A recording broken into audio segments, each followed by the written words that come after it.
लाल किताब की दृष्टियाँ अपनी अलग होती हैं।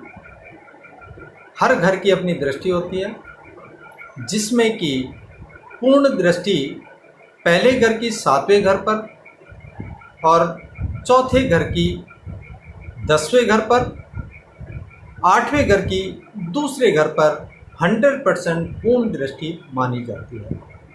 50% दृष्टि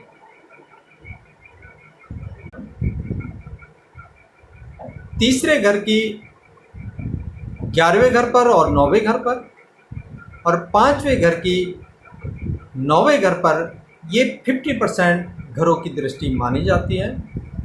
इसी तरह से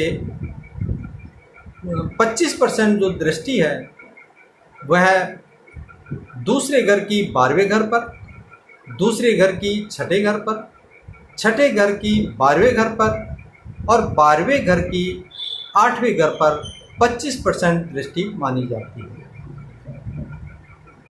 जो भी व्यक्ति लाल किताब सीख रहे हैं या लाल किताब की जानकारी जानते हैं, रखते हैं, उन व्यक्ति को ग्रहों के मित्र, परम मित्र और दुश्मनों का पता अवश्य होना चाहिए।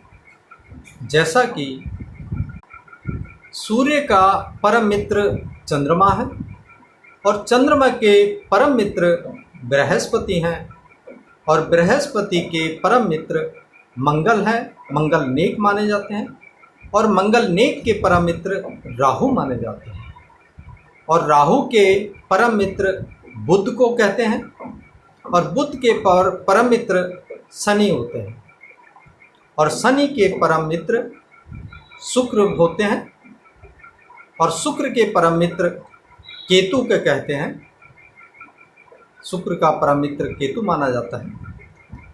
यदि ये ग्रह आपस में कहीं पर भी योग बनाते हैं या फिर एक दूसरे पर दृष्टि डालते हैं तो इनको कुंडली में मदद मिलती है, जो कि पॉजिटिव मदद होती है।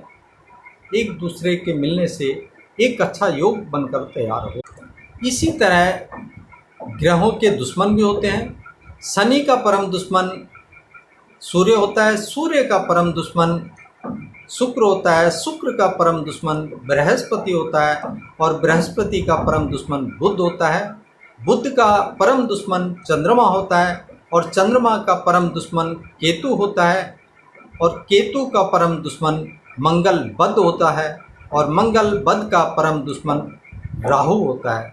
इस तरह से ग्रहों के आपस में दुश्मन होते हैं और इन दुश्मनों के आपस में मिलने से व्यक्ति के जीवन